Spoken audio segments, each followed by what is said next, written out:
I never planned on going back to Camp Ashwood. Not after what happened in 2009. But last summer, I found an old shoebox in my parents' attic with a bunch of photos, letters, and this crumpled camp brochure inside. Just seeing that cartoon moose mascot again gave me this weird chill, like something long buried had just twitched in its sleep. That's when the dreams started. I'd wake up drenched in sweat, hearing the clink of metal mess trays and kids screaming in laughter, except, in the dream, it never sounded like laughter. More like wailing, masked by joy.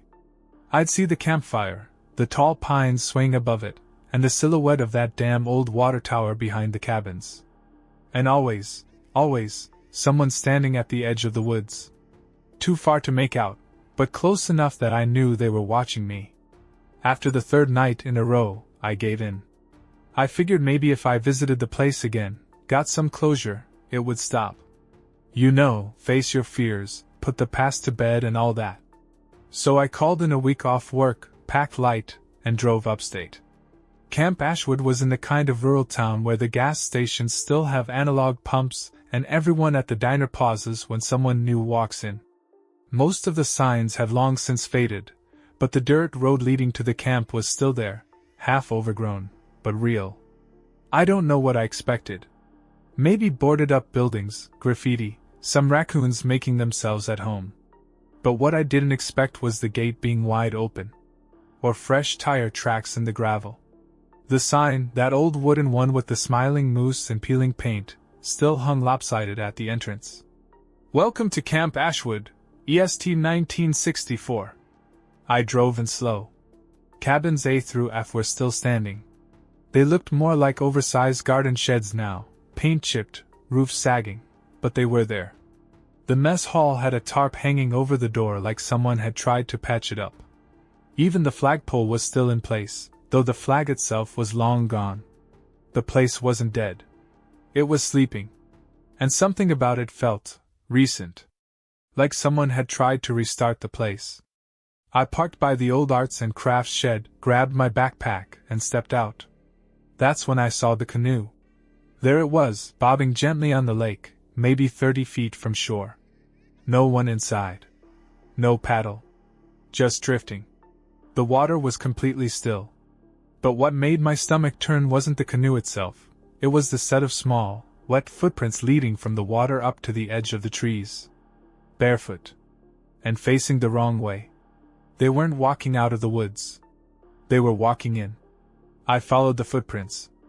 I know how that sounds, classic horror movie logic. But it wasn't like I was chasing a ghost or running headfirst into danger. At least, not consciously. Something about those prints, it was like they were daring me. Like the moment I saw them, I wasn't in control anymore. Just following a script I didn't know I'd agreed to. The ground was soft and damp. The prints were small, maybe from a kid around 8 or 9. Too small to belong to any of the counselors who used to work here. But the weirdest part was how fresh they were. No leaves had fallen on them. No signs of smudging or time. Like whoever made them had just passed through minutes ago. The prints led past cabin D, the one I used to sleep in, and cut behind the latrines, right to the treeline. I hesitated there, hand resting against the rough bark of a pine, looking into the woods. Everything felt wrong in there. You ever been in a forest so quiet it feels like your ears are broken? No birds. No wind. Not even bugs. Just the sound of your own breath and the faint, unnatural sense that something is watching. I stepped in. It was like crossing a threshold into another world. My skin prickled immediately, like the temperature dropped 10 degrees. The smell shifted too, from pine needles and old wood to this sickly sweet scent, like something left out in the sun too long. Rot masked by flowers. The path wasn't really a path. More like a faint trail where the underbrush was flattened. I kept following the prints until they just stopped. Dead center in a small clearing. The kind you'd miss unless you were looking for it. I stood there, turning in slow circles, waiting to hear something, twigs snapping, leaves rustling, anything, but the woods gave me nothing. Until I turned toward the direction I'd come from. The footprints were gone. Not just faded. Gone. No trail. No sign I'd ever walked in. The pine needles behind me were undisturbed, smooth, like no one had passed through at all. Like the forest had swallowed the trail the second I stopped moving. That's when I heard it. A voice. A kid's voice. Whispering. Coming from behind me. Right in my ear. Don't turn around. I froze.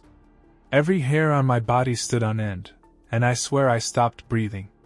I wanted to turn around. Had to. It's like telling someone not to look down when they're on a ledge. Your brain just has to do the thing. But something in that voice, something behind the whisper, made me obey. It wasn't just a kid's voice. It was too flat. Too steady. No fear. No urgency. Just a quiet command, spoken right against my skin like cold breath in winter. Don't turn around. I whispered back. I don't know why I said it, but I did. Why not? There was silence. A beat. 2. Then. Because she remembers you. I didn't know what that meant. Hell, I still don't. But hearing it, hearing her mentioned, I felt something tighten in my chest. Something I hadn't let myself think about since the last summer this place was open. Since the night the storm hit. Since. The voice again, now further away. You shouldn't have come back. That's when I turned. Nothing. No one. Just trees. And silence. But something had changed. I didn't notice it at first, not until I started walking back.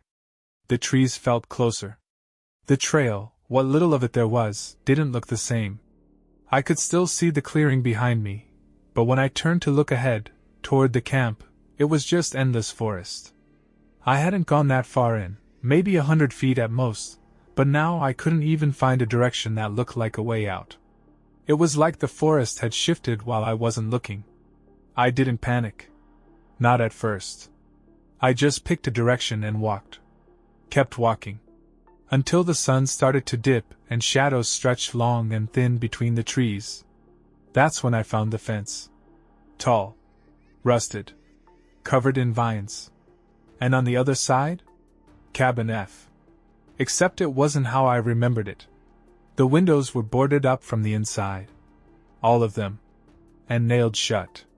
Not weathered either, like they'd been hammered down recently. Fresh wood, fresh nails. And the door? It was wide open.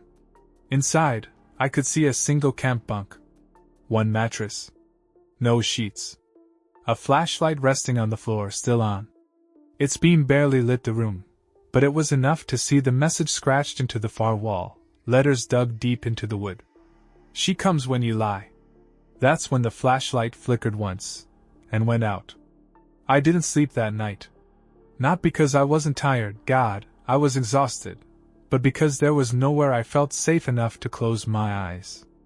I ended up back in my car, parked just outside the old main lodge. I locked the doors, cracked the window, and sat there in the dark, trying to piece together what the hell was happening. I kept thinking about the message scratched into the cabin wall. She comes when you lie. It gnawed at me. Because here's the thing. I had lied. About a lot, actually. Back in 2009, the last year the camp was open, there was an accident.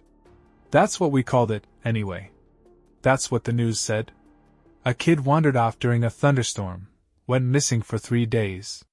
When they found her, she was floating in the lake, face down, her hair tangled in the reeds near the dock. Her name was Lily. She was 9. I told everyone I hadn't seen her that night. That I went straight to bed when the storm rolled in, like we were all supposed to. But the truth is, I'd seen her sneak out of cabin E. I saw her head down to the lake, barefoot, in her pajamas, holding something in her hand. A doll, I think. Or maybe a flashlight. I didn't follow her. I didn't tell anyone. I just watched. And I lied about it afterward. Now, 13 years later, something was making me remember. Something was calling me back. When the sun finally came up, weak and gray behind low clouds, I stepped out of the car. I knew I couldn't leave. Not yet. Not like this. I needed to find that clearing again. I needed to know if I was losing my mind, or if something truly wrong was happening here. So I went back into the woods. And this time, they let me in easy. No weird trail disappearing, no vanishing footprints. The trees almost seemed to part from me, like they were waiting. I found the clearing in minutes. Only now there was something in the middle of it. A small pile of stones. 6, maybe 7 of them. Stacked neatly, like a tiny grave marker. And on the top stone, something had been scratched in. Crude letters. Childlike handwriting. Tell them. That's when I heard the bell. A single clang, far off toward the camp. It was the old lunch bell. They used to ring it from the mess hall tower to get everyone to gather. But it hadn't worked in years. I knew that. I turned toward the sound, heart racing. And at the edge of the trees, maybe 50 feet away, I saw her. A small figure. Soaking wet. Dark hair stuck to her face. Barefoot. Pale skin like damp paper. Just standing there. Watching me. I didn't move. Neither did she. We just stood there, staring at each other across that small stretch of woods. And the worst part wasn't that I recognized her, it's that I didn't want to. Because even though 13 years had passed, even though it made no goddamn sense, I knew who I was looking at. Lily. Same age. Same soaked pajamas. Same dead, hollow expression. Only her eyes were wrong. They weren't blank or milky like you'd expect from something dead. They were angry. Not the flailing, screaming kind of angry. The quiet kind. The kind that simmers, slow and deep, waiting for the right moment to boil over. I blinked, and she was gone. No footsteps. No rustling. Just gone. I took a shaky breath and backed away from the clearing. Whatever this was, ghost, dream, hallucination, it wasn't random. It was about me. And that message carved into the wall. She comes when you lie. Suddenly felt less like a warning and more like a sentence. The forest let me out again. This time, I didn't question it. I made my way back to Cabin E. That was the one Lily had stayed in all those years ago. I hadn't gone near it since I came back. It always gave me the worst feeling. But now I had to. The door creaked open with a reluctant groan. The inside was dusty but mostly intact. Bunk beds, old trunks, forgotten sneakers under one of the beds. It smelled like mold and something sweet, like rotten fruit. I don't know why I looked under the mattress. Some instinct. And when I did, I found a notebook. Water damaged. The pages stuck together in spots, but a few were still legible. It was hers. Lily's. The last entry was dated July 28, 2009, the night she disappeared. It was only a few lines. Written in that messy, scrawled print of a kid trying to write quietly. He told me not to tell. Said it was just a game. But I don't want to play anymore. I don't like the place in the woods. It's cold there. It whispers. I think it knows I lied too. Underneath, there was something drawn in pencil. A tree. Twisted and blackened, with a hole in its trunk. And beside it, a stick figure, tiny and alone. Another figure stood behind it, taller, arms long and crooked. No face. I ran out of the cabin. I didn't know what scared me more, that she'd written about someone else telling her not to tell, or that the woods had been whispering to her before she died. And then the bell rang again. But this time, it didn't stop. Just kept ringing. Over and over and over. That bell wasn't just loud, it was wrong. It rang with this heavy, metallic groan that seemed too low, too deep for a rusted old camp bell. The sound vibrated in my chest, like it was coming from inside me, not from the mess hall tower. I covered my ears, but it didn't help. The ringing kept pulsing, steady and slow, like a heartbeat with no body. And then it started to call names. Not out loud, nothing spoken. But in my head. Whispered. Names I hadn't heard in years. Brian. Marcy. Gabe. Lily. Each name landed like a stone dropping into a still pond. These were the kids from my last summer, my cabin mates. We were all 12 or 13 back then. I hadn't talked to any of them in over a decade. I didn't even know where they lived now, or if they were still alive. But the moment I heard the last name, I remembered. I remembered the pact we made that summer. 1 week before the storm, we found something in the woods. Not Lily, something else. A tree. The one from her drawing. Burnt and black, twisted in on itself like it had been struck by lightning 100 times and refused to die. It had a hollow in the trunk, wide enough to crawl inside. We dared each other to go in. One by one we did. Just for a few seconds. Just enough to prove we weren't chicken. When it was my turn, I remember crawling in and feeling cold. Watched. Like the tree itself was breathing around me. And inside, on the back of the hollow, someone had carved a circle. A perfect ring. Nothing else. We joked about it being a portal to hell, or a witch's mark, or whatever dumb stuff kids say, but deep down we all felt the same. We shouldn't have gone in. That night, Marcy started sleepwalking. She stood at the edge of the lake, eyes open, mumbling about the circle, and the girl behind the tree. Gabe got sick, real sick, and said he kept dreaming about a hand touching the back of his neck. We didn't tell the counselors. We were scared.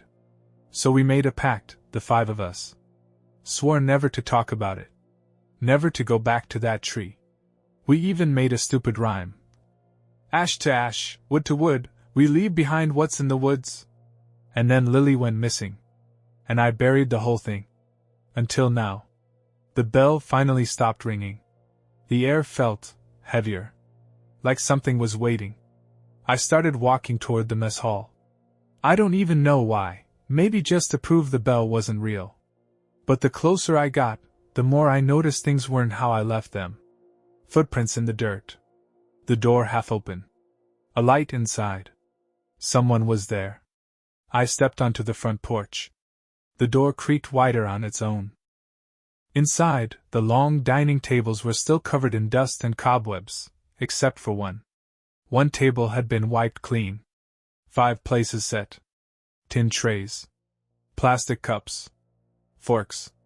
And on each tray, a folded note with a name written on it. Mine was at the head of the table. And the others? Brian. Marcy. Gabe. And Lily. I didn't sit down. I couldn't. Just seeing my name scrawled in sharp across that folded note was enough to make my legs go weak. It was the same way we used to label stuff in arts and crafts. Same blocky letters, same ink that always smudged. The air inside the mess hall had this weird static to it, like before a thunderstorm. My skin tingled. Every instinct I had screamed run, but I just stood there, staring at those 5 place settings. That's when I heard the crunch. Gravel. Outside. Footsteps. I ducked behind one of the support beams near the wall, just as someone stepped through the doorway. Brian. Older now, bearded, same lanky frame. He looked just as shocked to be there. Behind him came Marcy. She had that same nervous tick, tugging at her sleeve like she used to when we were kids. Then Gabe, broader than I remembered, haunted look in his eyes. They all stopped when they saw the table. No one said anything. We didn't have to. We were all drawn back here. Called.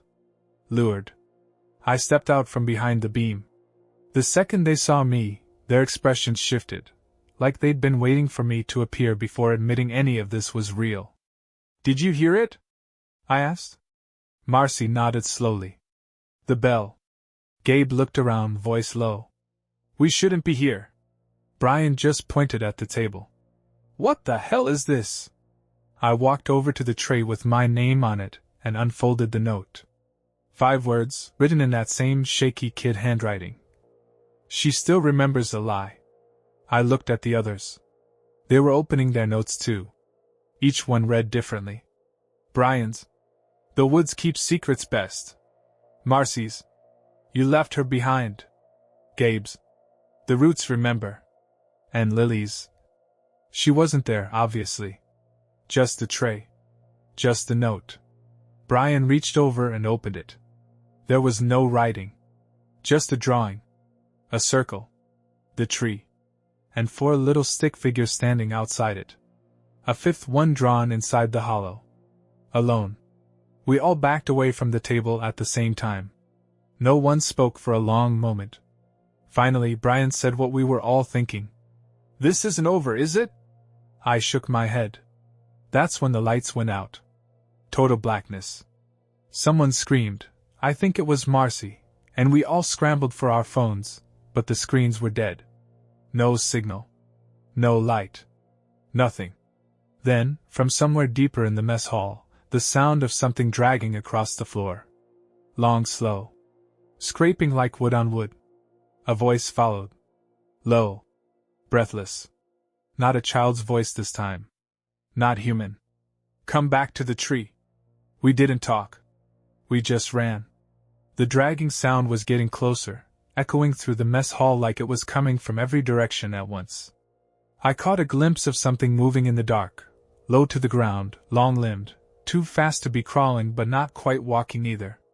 We didn't wait to find out what it was. We burst out the side door, into the cool night air. The sky above was bruised and cloudless, full of stars, but the moon had vanished. Not just hidden, gone. Like the sky had swallowed it up. Marcy gasped between breaths. "Did you see it? In there, by the fireplace, was that her?" "No," Brian said, pale and shaking. "That wasn't Lily." Gabe pointed toward the woods. "That voice. It said to go back to the tree?" None of us wanted to, but we all knew we were going to. Something had started 13 years ago, and it wasn't going to let us go until we finished it. We grabbed what we could, flashlights from the maintenance shed, a hatchet Gabe found in the old supply closet, anything that gave us a shred of control, and made our way toward the woods. The forest looked different now. Not overgrown, alive. Branches shifted when we weren't looking. The trees leaned in. The trail that had once vanished on me now lit up with scattered glow, tiny patches of phosphorescent moss, blinking faintly like dying fireflies, guiding us in. We didn't talk. We barely breathed.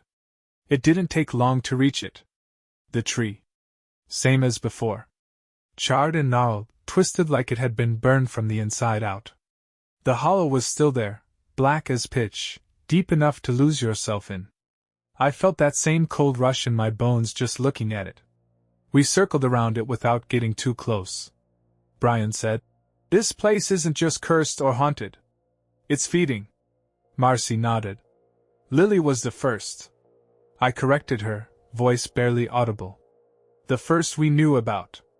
No one spoke after that. Gabe stepped closer, flashlight aimed into the hollow. "What if it never wanted her?" he asked. "What if it wanted us? All 5 of us?" "But she went in first, and the rest of us." He stopped. "We left her. We lied. And now it wanted the rest of its due." A low creaking came from inside the tree. Then a sound I'll never forget. A voice. Familiar. Small. Fractured. Coming from deep inside the hollow. "It's cold in here. Lily." She sounded so close. So real. I waited. I was so scared. Marcy dropped to her knees, hands over her mouth. Brian backed away like he was about to bolt. But I stepped closer. The air near the hollow was freezing. I knelt down and looked inside. It was black. Empty. Until it wasn't. 2 eyes opened in the darkness. Not glowing. Just there. Watching me. And then, a hand reached out. Pale. Thin. Fingers too long. And it beckoned. The hand didn't move fast. It didn't lunge or claw or grab. It just hovered there, pale fingers flexing slightly, beckoning in slow, deliberate curls, like it knew we weren't going to run. Like it knew we were past the point of escape.